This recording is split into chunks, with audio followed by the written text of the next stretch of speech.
இங்கே பாருங்கள், நம்ம சோயா பீன்ஸ் நட்டு காமிச்சேன் பார்த்தீங்களா, அது வந்து முளைச்சிருக்கு பாருங்கள். நட்டது எல்லாமே முளைச்சிருக்கு. இன்னும் வேர் விட்டுட்ருக்கு.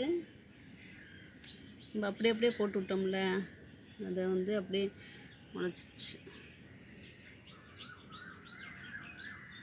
இடையே புதினா நட்டு விட்டேன், அதுவும் முளைச்சிருச்சு. நல்லா மழை பெஞ்சிக்கிட்டே இருக்கவும் உயிர் விட்டுருச்சு.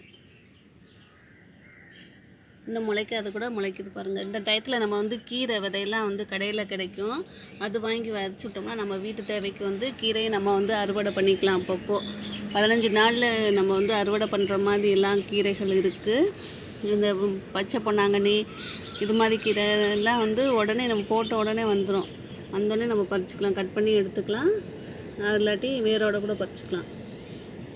இது மாதிரி வந்து மழை பெய்கிற நேரத்தில் வந்து கீரைகள்லாம் நட்டு விட்டு நம்ம வீட்டு தேவைக்கு வளர்த்திங்கனாக்கா ரொம்ப யூஸாக இருக்கும் பாருங்கள். கூடவே வந்து களைச்செடி புல்லும் விளைக்குது.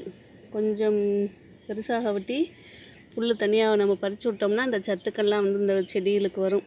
இப்போ வந்து கொடி வளர்கிற மாதிரி நம்ம வந்து அங்கங்கே குச்சி வந்து வச்சு கட்டி விடணும் பாருங்கள்.